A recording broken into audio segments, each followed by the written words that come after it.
Hello, what's up at welcome back sa ating YouTube channel. So for today's video guys is maglalagay tayo ng piso wifi sa dead spot na area. So itong video na to guys is walang kuryente dito at saka walang signal. So ang gagawin natin guys is one-ply setup na solar yung gamit natin guys.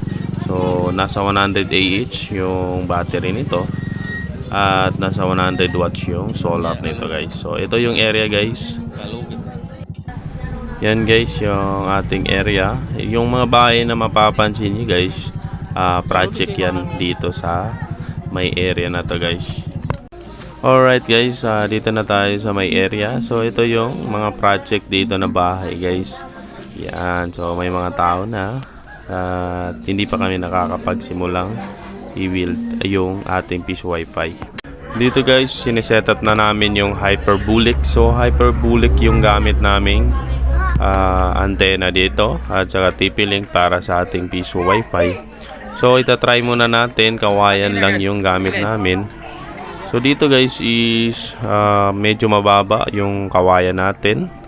At dito guys, napatayo na namin yung ating hyperbolic. So dito guys is medyo mahina yung nasasagap niya na signal.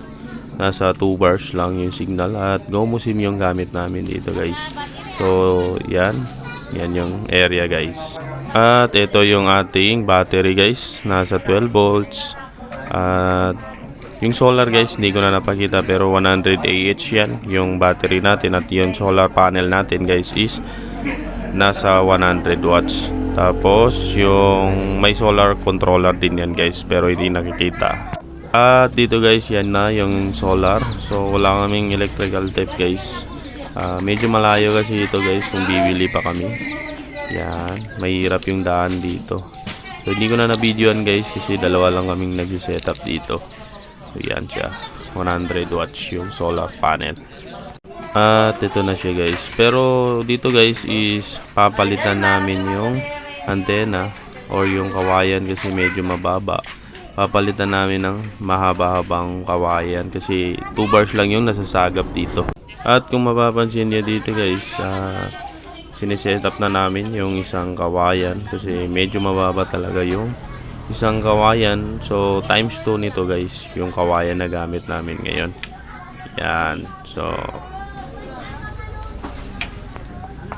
yan guys, goods na yung ating hyperbolic. So sana makakasagap na siya ng signal at magiging stable na yung ating connection guys. Kasi yung connection nito guys is napakahina.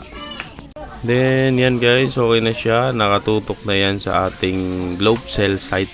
Yan, so napakahaba na ng ating wire. At ngayon guys is itatry na natin yung ating hyperbolic kung magiging okay na ba. At ito na nga guys, so itatry na natin yung ating one-ply system gamit yung solar at hyperbolic na antena at yung ating piso wifi. Yan. Dito guys is maglalagin muna tayo or huhulugan muna natin ng barya. Yan. So yan, napakaganda nitong portal na to guys, napakaliit lang. So hulugan ko lang ng barya piso 10 minutes. So hindi pa namin kasi na-try na palitan yung rates. Yan yung piso wifi, then done paying natin. Yan. So yun, pumasok na. Then yan guys, so kung mapapansin nyo, ginagamit na nila yung ating wifi guys. Kasi goods na yung ating connection. Ngayon is try natin mag speed test. Yan. So nakukuha niya guys hanggang 10 Mbps which is good na yun guys kasi dapat talaga is napakahaba talaga yung magagamit na